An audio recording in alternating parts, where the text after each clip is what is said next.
come before you in the name of Jesus to illustrate the beautifulness of every single testimony. Even though, dear brethren, not every testimony is the same, and not every testimony is brilliant as someone else's. And folks, I've given the testimonies of my videos, nearly 80 or so, maybe up to 90, I'm not sure, of very passionate speeches about how much we need Jesus. But I want you to note the following as to the recorded sermon, a recorded service in a restoration group called Sanilac Branch, the Sanilac Restoration Branch. That's only about 30 or 40 miles east of my hometown in Flint, Michigan, and about 70 miles away from Port Huron to the west side. I want you to listen to this wonderful recording as was given to me about a few days ago by an elder named Barent Eliason. That's Barent Eliason, who sent this tape to me, this audio recording of a sermon. I want you to notice that this man that is making the main sermon is doing the best he can with the knowledge he has. He's not as passionate as me, but folks, I'm not looking for people that are passionate about what they're saying. I'm looking for people that are simply telling the truth. And if you can't be passionate about the truth, I don't know what is going on with your mind. But, I do believe that some of the restoration groups are trying, some more, some less. We don't know. But follow prayerfully the next tape as I try to give it as best I can. As I made already 2 attempts to make this, and I failed because I didn't turn the sound up high enough. But again, I turned the sound up high enough. I hope this works. In the name of Jesus, may you prayerfully listen to the following video. It's my prayer in the name of Jesus.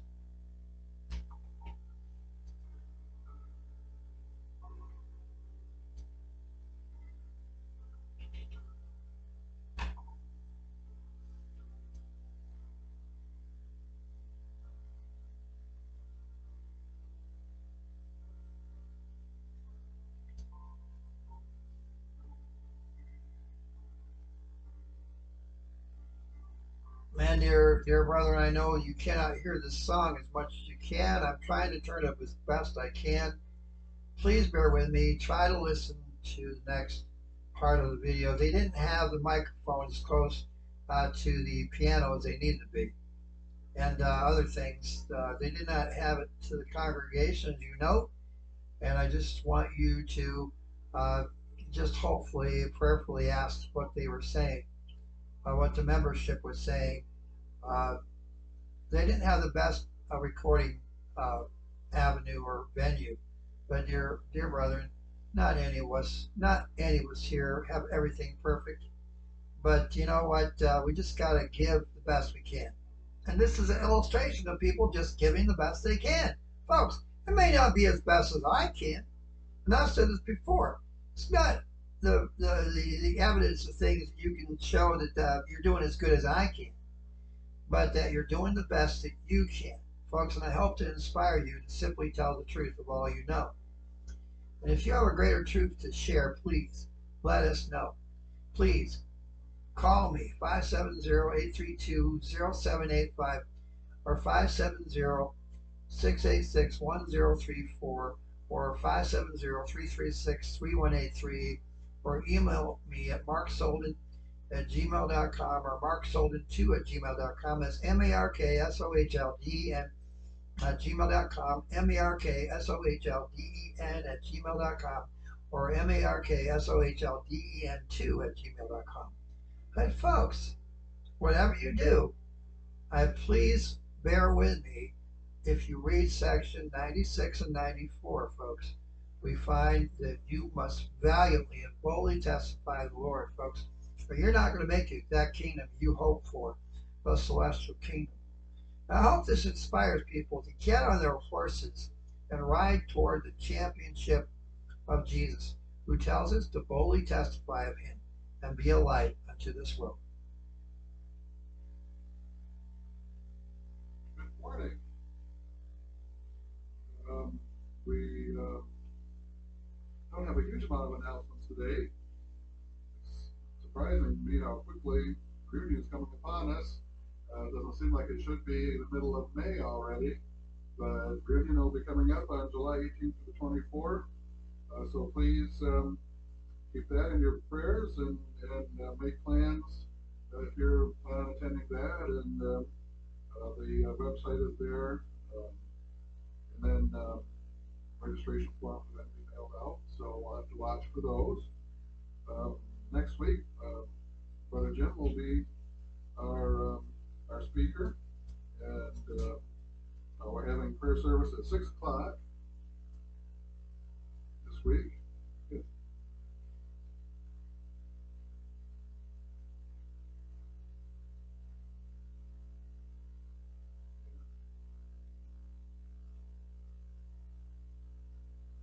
Well, how many think we'll be there? I mean, I didn't come because I was sick. I didn't want to bring it to anybody the last time around. Okay. Okay.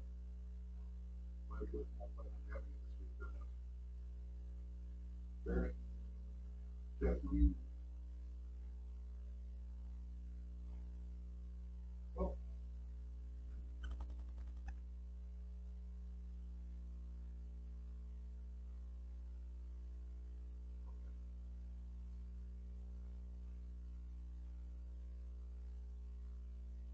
So I guess we'll just cancel it for this week, and there will be a lot of us not available again.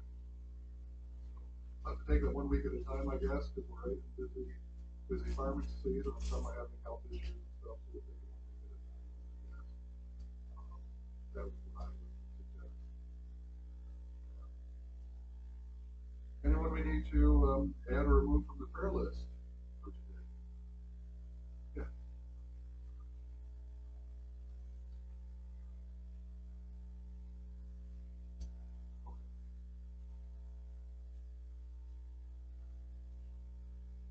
Okay. Good.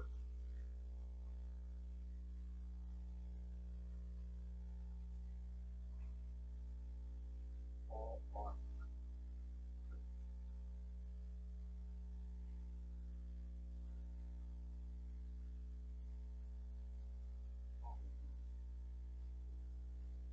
Yeah, absolutely.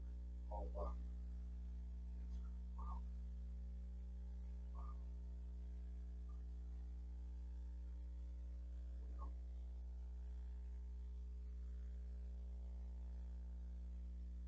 Well, let's continue. Let's turn to hymn 17. Let's start off by singing hymn 17.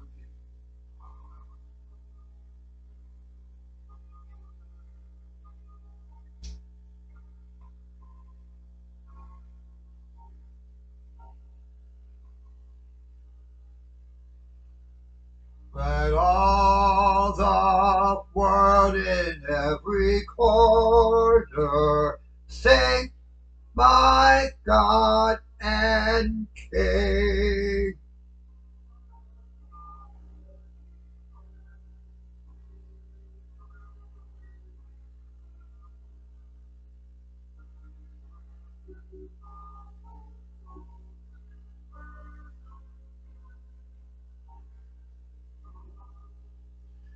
And all the world in every corner sing, my God and King.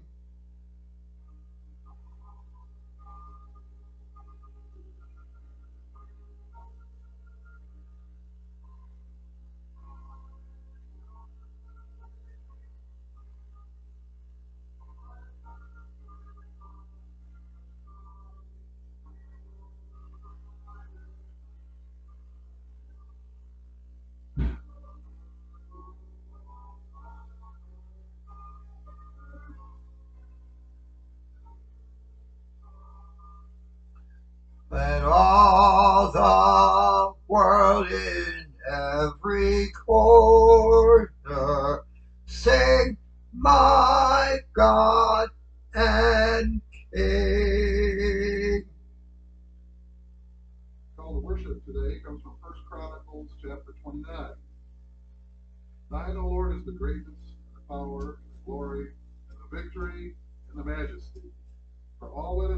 heaven and in the earth is thine. Thine is the kingdom, O Lord, and thou art exalted as head above all. For riches and honor come of thee, and thou reignest over all. And in thine hand is power and might, and in thine hand it is to make great, and to give strength unto us all. Now therefore, our God, we thank thee, and praise thy glorious. Let's continue by opening to hymn number 3.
Thou hast fashioned with thine own hands the earth below, the heaven above. Oh, how wonderful is thy power, and yet how tender is thy love. Sing of his mighty love, for it is wonderful. Let his praise through all the earth resound. Honor and majesty now and forever be unto him alone, wherever man is found. O thou infinite living God, upon us now thy spirit pour. We would worship thee, laud and praise thy holy name forevermore. Sing of his mighty love, for it is wonderful. Let his praise throughout the earth resound. Honor and majesty now and forever be unto him alone, wherever man is found.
Our offertory statement today comes from 1 Chronicles 29:17.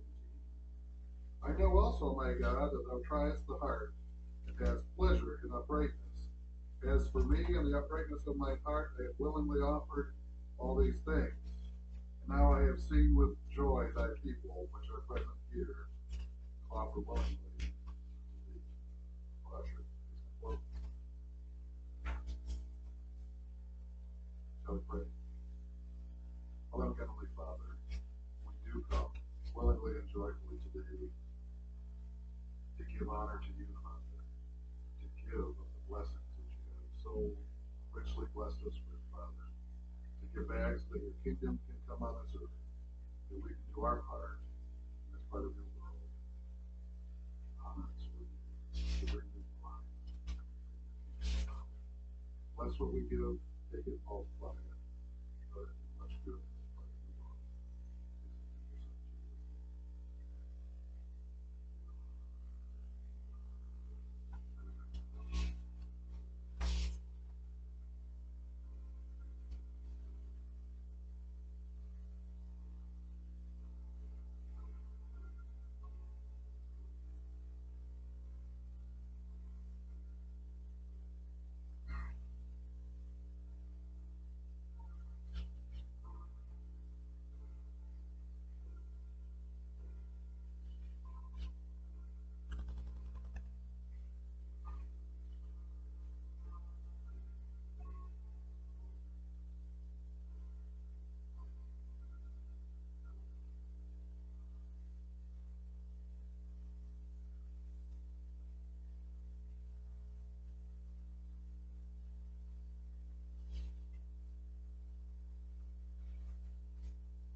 Scripture reading a couple of Psalms to be some people. Right. For, for, for thou art great and doest wondrous things. Thou art God alone. Teach me thy ways, O Lord. I will walk in thy truth. Unite my heart to fear thy name. I will praise thee, O Lord my God, with all my heart, and I will glorify thy name forevermore.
I love to tell the story because I know it is true.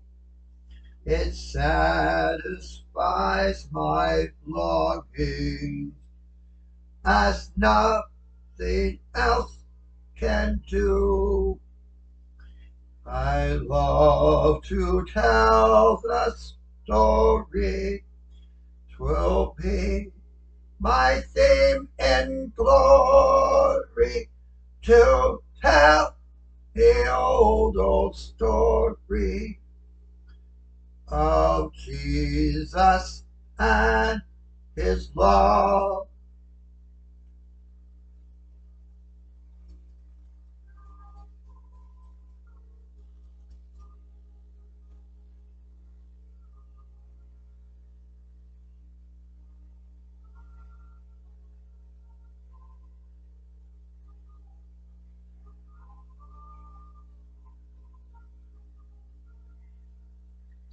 I love to tell the story.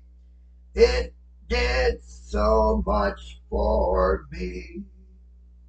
And that is just the reason I tell it now to thee. I love to tell a story, to be my theme in glory, to tell the old story of Jesus and his love.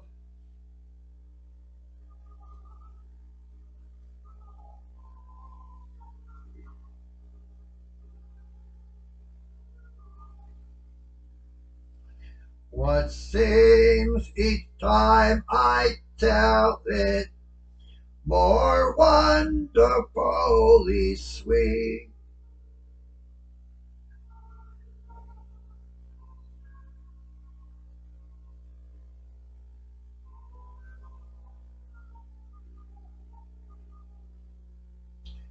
the message of salvation from God's own holy word.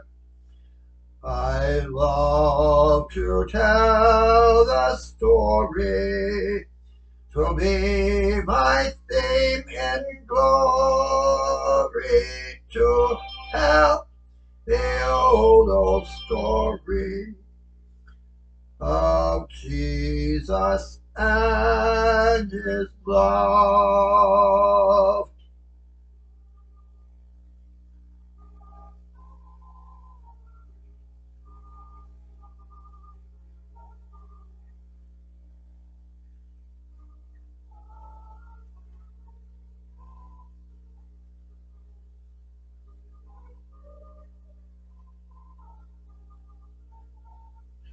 And when in scenes of glory I sing a new song, 'twill be the old story that I have loved so long.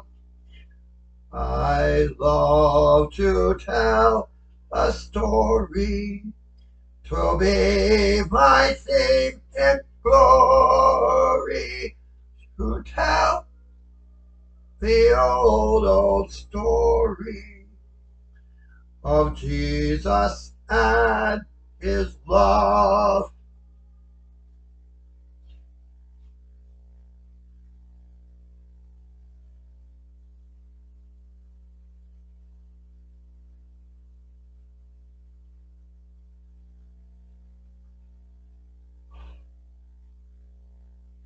Good morning, everyone.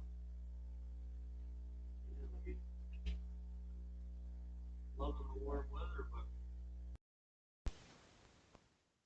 it doesn't cool back down and warm back up. I don't know, before that, I think sinuses and everything are going crazy. But, I was glad to see everybody out working the ground, get everything planted. But, I'm gonna start off with the 86 Psalm. Bow down thy ear, O Lord, hear me, for I am poor and needy. Preserve my soul, for I am holy. O thou my God, save thy servant that trusteth in thee. Be merciful unto me, O Lord, for I cry unto thee daily.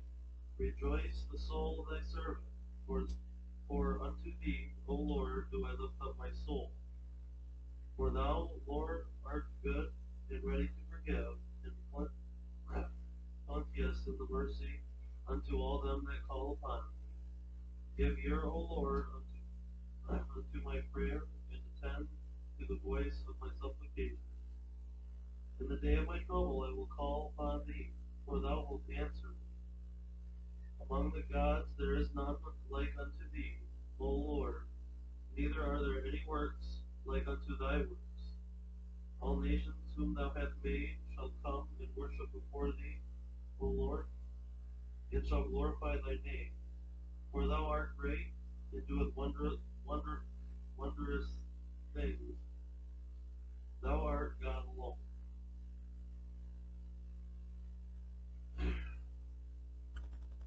When we go through here, this first part is mainly on stressing the fact that we have a merciful God that listens and answers us in the time of need. And that's why it's so important to turn to Him and to not try to put things into His hands as we go through our daily lives. Teach me thy way, O Lord. I will walk in thy truth. Unite my heart to fear thy name, and I will praise thee, O Lord, my God, with all my heart, and I will glorify thy name forever.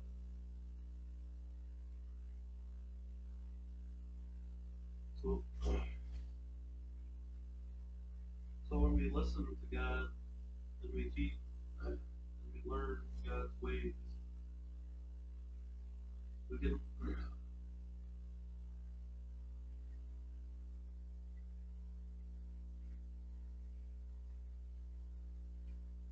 so like in verse 11 it says, teach me of thy ways, O Lord. I will walk in thy truth and unite my heart to fear thy name. So this is he's asking to be taught, for God to teach me the ways that he wants to be, that he should conduct his life, and that he should unite my heart with his purpose, his faith, so that he'll fear his name, so that he'll understand the power that God has, both, to help us.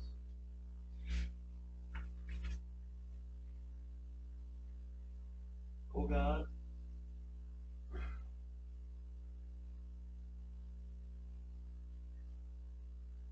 the proud are risen against me, and the assemblies of violent men have sought after my soul, but have not set thee before them.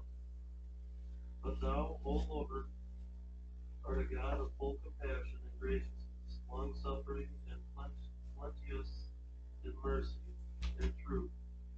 O turn unto me, and have mercy upon me, and give me thy strength unto thy servants. How I do bear in my bosom the reproaches of all the mighty people, wherewith thine enemies have reapproached, O Lord, wherewith they have reproached the footsteps of thine anointed. Blessed be the Lord forevermore. Amen and amen.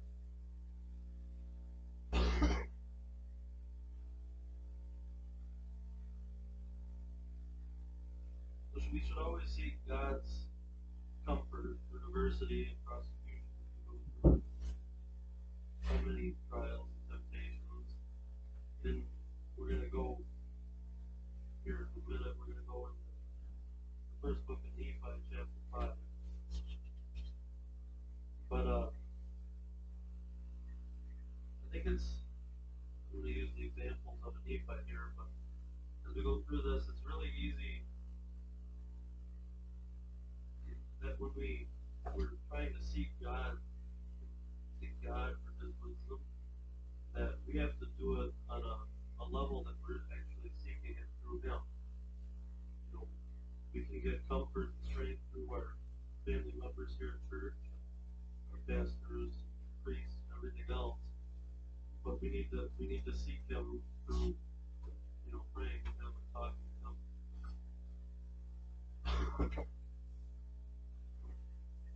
So we go into chapter 5. This is Nephi talking about when he teaches his brothers. And now it came to pass that after I, Nephi, had made an end of speaking to my brethren, and behold, they said unto me, Thou hast declared us hard things more than we are able to hear. So this is Laman and Lemuel saying that Nephi is essentially just talking down, saying they're bad, and that they don't want to hear it.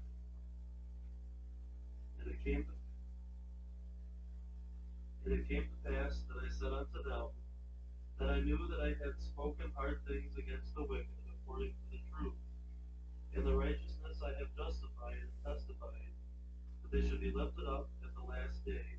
Wherefore the guilty taketh the truth to heart, for it cutteth them to the very center. And now my brethren,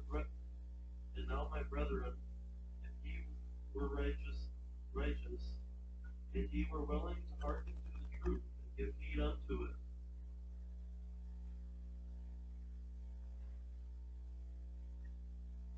that ye might walk uprightly before God, that ye would not murmur because of the truth, and say, Thou speakest hard things against me. And it came to pass that I, Nephi, did exhort my brethren with all diligence to keep the commandments of the Lord.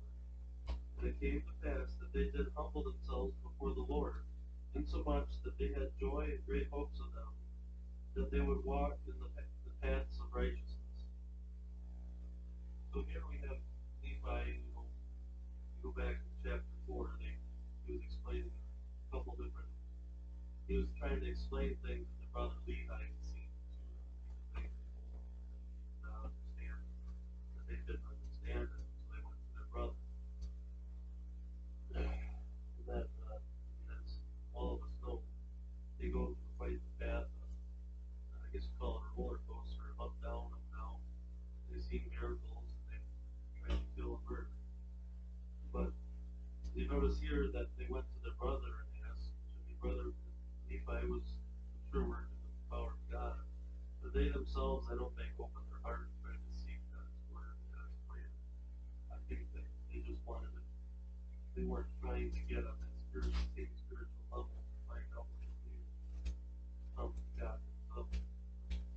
And it came to pass that I, Nephi, did exhort my brethren with all diligence to keep the commandments of the Lord. And it came to pass that they did humble themselves before the Lord insomuch that I had joy and great hopes of them, and that they would walk in the paths of righteousness. Now all these things were said and done, as my father dwelt in a tent in the valley which he had called Lebanon. And it came to pass that I, Nephi, took one of the daughters of Ishmael's wife, and also my brethren took of the daughters of Ishmael to wife, and also Zoram took the eldest daughter of Ishmael. And thus my father had fulfilled all the commandments of the Lord which had been given unto him. And also I, Nephi, had been blessed of the Lord exceedingly. And it came to pass that the voice of the Lord spake unto my father by night, and commanded him that on the morrow he should take his journey into the wilderness. And it came to pass that as my father arose in the morning, and went forth to the tent door, to his great astonishment, he beheld upon the ground the round ball of curious workmanship. And it was of fine brass, and within the ball were two spindles, and the one pointed the way whither we should go into the wilderness. And it came to pass that we did gather together whatsoever things we should carry into the wilderness, and all of the remainder of our provisions, which the Lord had given unto us. And we did take seed of every kind, that we might carry into the wilderness. And it came to pass that we did take our tents, and departed into the wilderness, and crossed the river land. So we're kind of at a high point right now. Everybody's getting along, they're following. They've got the plan. Those spirits are high.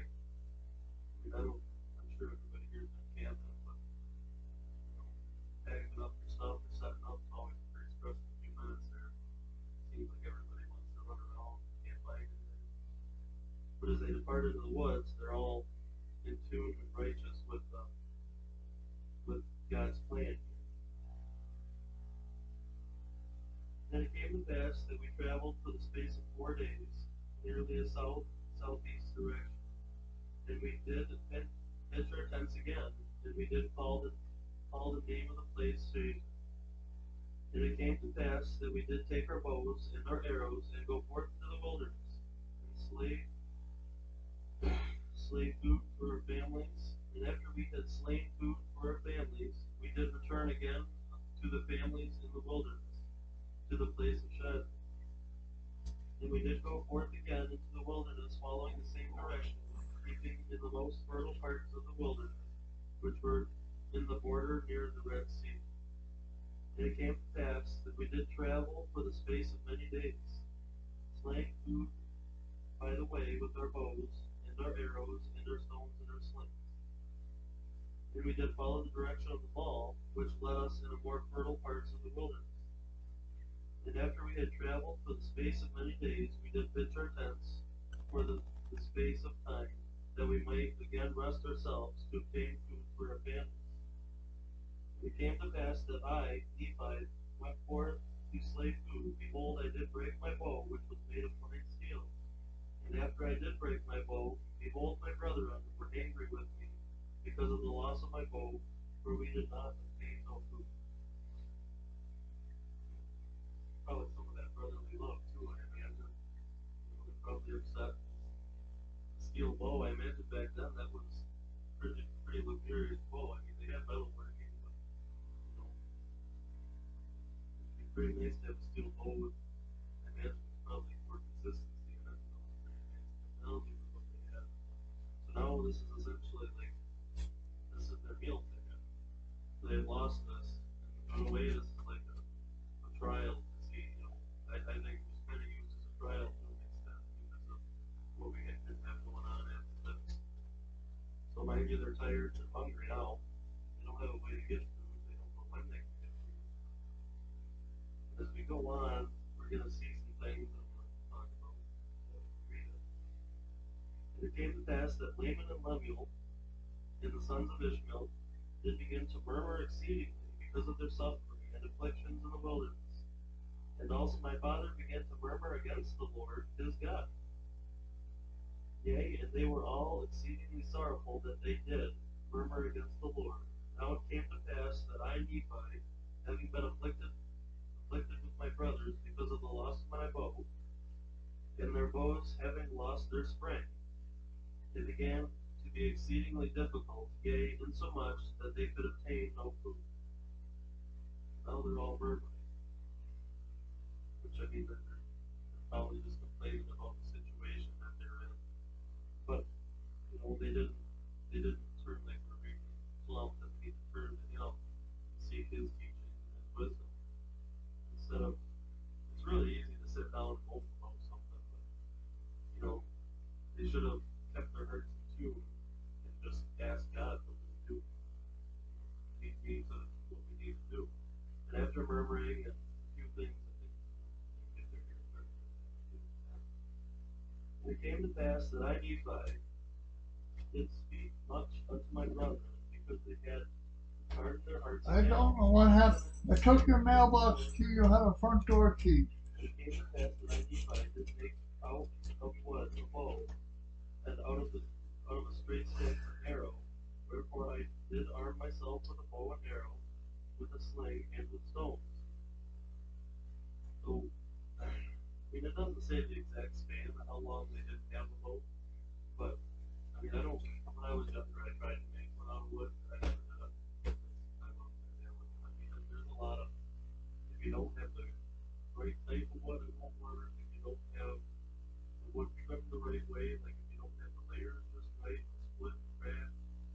So I imagine there was probably some time when I didn't have the sample resources because they were making this boat.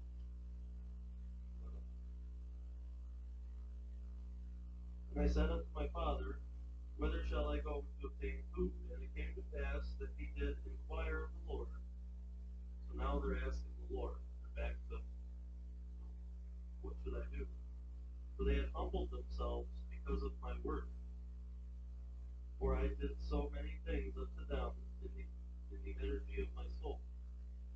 And it came to pass that the voice of the Lord came unto my father, and he was truly chastened because of the murmuring against the Lord, insomuch that he was brought down to the depths of sorrow.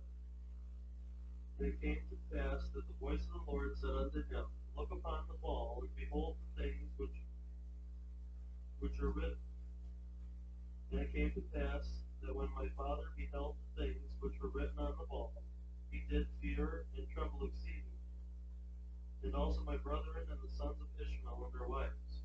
And it came to pass that I, Nephi, beheld the pointers which were in the wall, and they did work according to the faith and diligence and heed which we did give unto them.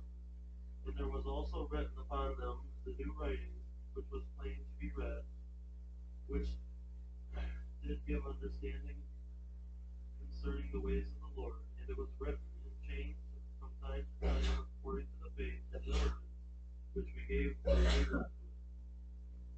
And thus we see that by small means the Lord can bring about great things. And it came to pass that I, Nephi, did go forth up into the top of the mountains, according to the directions which were given upon the wall. And it came to pass that I did slay wild beasts, insomuch that I did obtain food for a family. And it came to pass that I did return to our tents, bearing the beasts which I had slain. And now they beheld that I had obtained food, and how great was their joy. And it came to pass that they did humble themselves before the Lord, and did give thanks unto them. Now we're back at the happy times again. We got food, we got a way to get food. We all got back on track. And it came to pass that they did humble themselves before the Lord, and did give thanks unto him. And it came to pass that we did again take our journey, traveling nearly the same course as in the beginning. And after we had traveled for the space of many days, we did pitch our tents again, that we might tarry for the space of time. And it came to pass that Ishmael died, and was buried in the place which was called Sanilac. And it came to pass that the daughters of Ishmael did mourn exceedingly because of the loss of their father, and because of their afflictions in the wilderness. And they did murmur against my father, because he had brought them out of the land of Jerusalem, saying, Our father is dead. Yea, we have wandered much in the wilderness, and we have suffered much affliction, hunger, thirst, and fatigue. And after all these sufferings, we must perish in the wilderness with hunger. And thus they did murmur against my father, and also against me, and they were desirous to return to Jerusalem. So there was a death that would upset them. And it seems like here, Nephi and Lehi, they're pretty true to God's word. They're working with God, praying to God, and following his will, which you get Laman and Lemuel and the others here, they're not as in tune, they're not as depth as Nephi and Lehi are praying and trusting God. So they're not seeking out the path themselves, they're just following Nephi and Lehi. So they got the blame here, and they can't see the greater picture because they haven't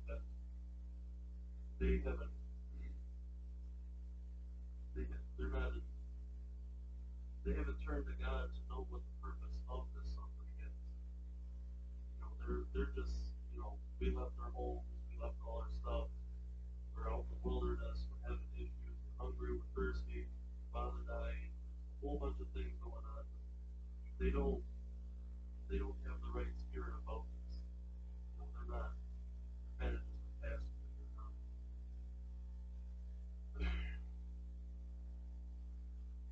And Laman said unto Lemuel, and also unto the sons of Ishmael, Behold, let us slay our father, and also our brother Nephi, who has taken it upon him to be our ruler and our teacher, who are his elder brother. Now he says that the Lord has talked with him, and also the angels have ministered.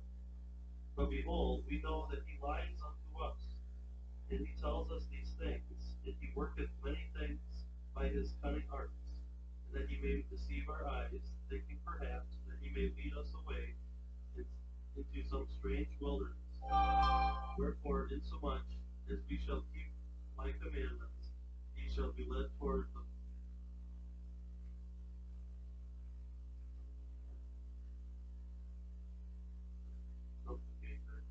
and after he has led us away, he has thought to make himself a king and a ruler over us. he may do with us according to his will and plan. So now they're talking back to the beginning. I mean, a little bit before chapter 5, they were seeking out, they wanted to know what the guys read and all of that. And they wanted to know various things. Nephi was ecstatic about how righteous they are and how they're trying to follow the right path. And now they want to kill their father and brother and do whatever they want because they're turned because they don't understand. They're not they don't have the wisdom.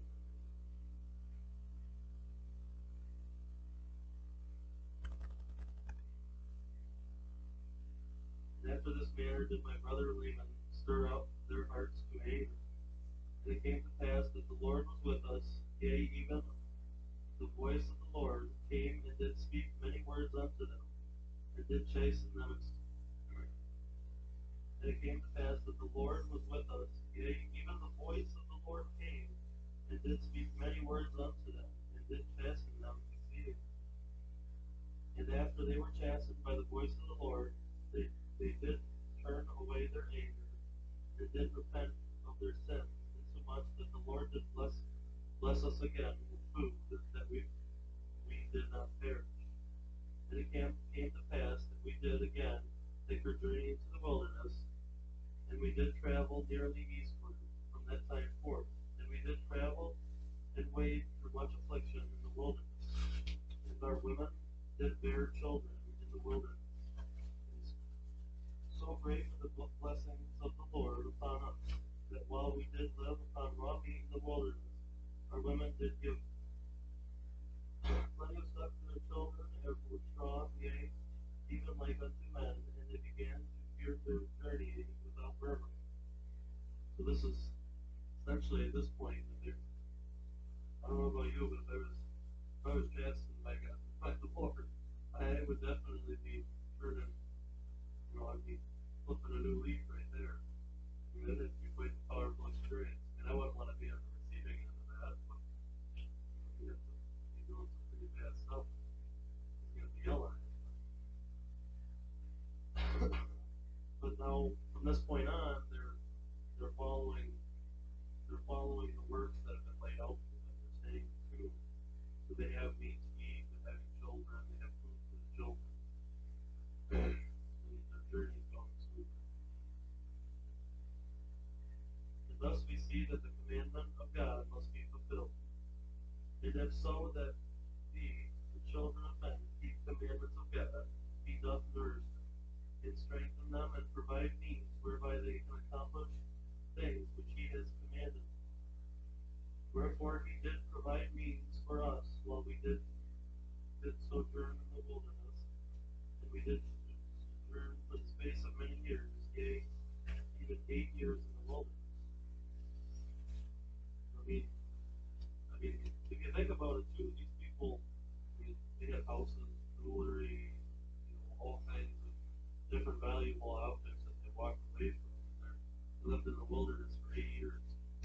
I mean, this wasn't like today where you could stop at the gas station and get supplies or something like that. I mean, they were in a pretty rural wilderness. There was no, you had to hunt for your own, build for your own. Everything had to be taken care of. You couldn't go buy things. I mean, I'm sure their tents needed to be repaired. They probably had to, who knows what they used to repair tents. I mean, this is a pretty stressful environment, but this is built up their faith.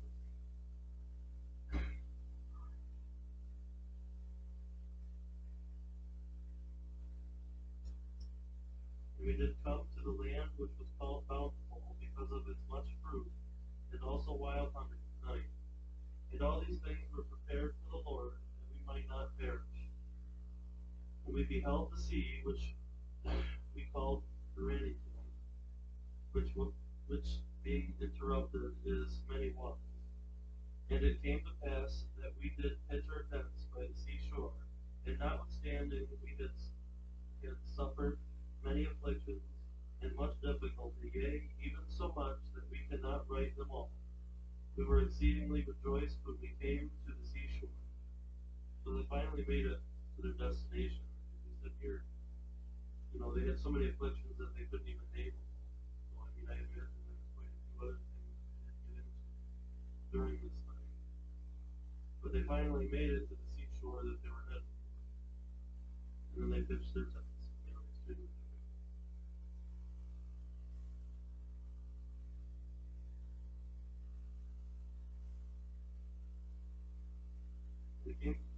It came to pass that I arose and went up into the mountains and cried unto the Lord. And it came to pass that the Lord spake unto me, saying, Thou shalt construct a ship after the manner which I shall show thee, and I may carry the people across these waters. I'm gonna kind of stop there and I can go on and on. It's really fun to follow along with, my journey here. But now they're told, well, I live in a pretty desert area.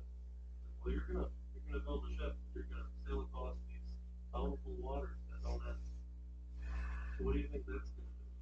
I mean, I'm sure we had the journey. We had people falling away and had to be straightened back out and passing by the Lord. Now they get told that people that don't know how to build a boat, never build a boat, you gotta build this to go across these bountiful waters. So this is going to be another trial for them. They're either going to build faith or lose it in this situation. And we all know that Laban and Lemuel are constantly turning against people.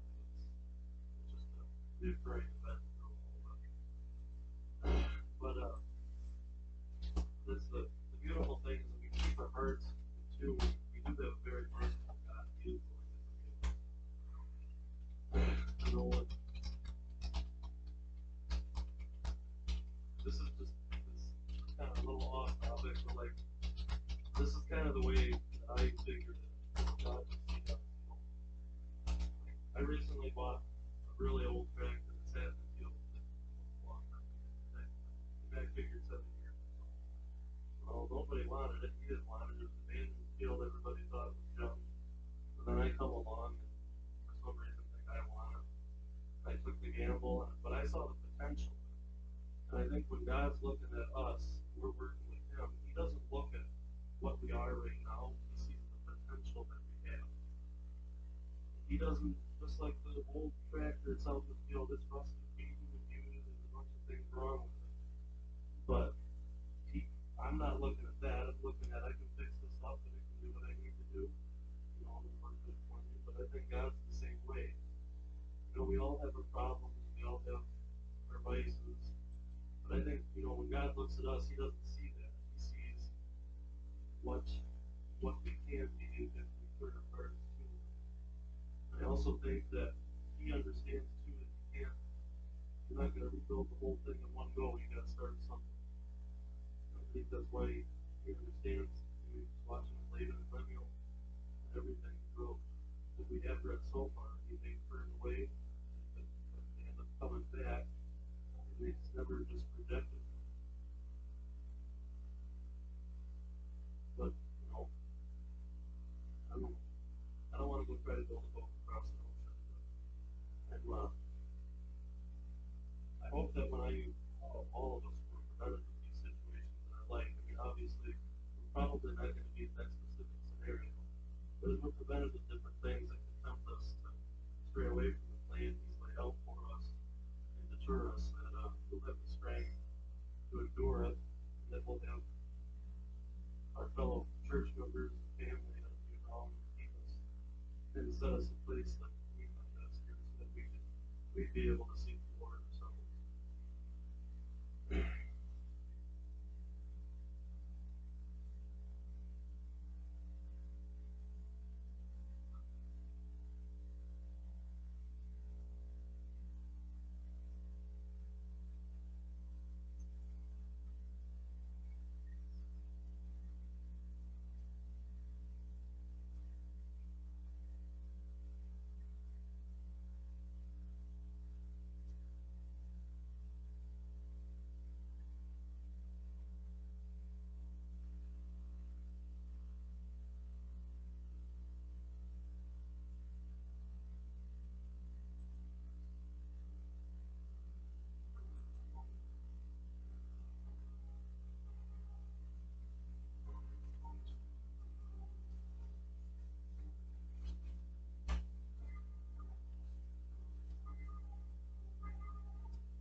Lead on, O King eternal, health and fierce war shall cease, and holiness shall whisper a sweet amen of peace. For not with swords but clashing, nor roll of stirring drums, with deeds of love and mercy, a heavenly kingdom comes. Lead on, O King eternal, we follow not with fears, for gladness breaks like morning where'er thy face appears. Thy cross is lifted o'er us, we journey in its light. A crown awaits the conquest, lead on, O God of might.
As I love thee, I know thou art mine. For thee all the follies of sin I resign. My gracious Redeemer, my Savior art thou. If ever I love thee, my Jesus, 'tis now. Amen.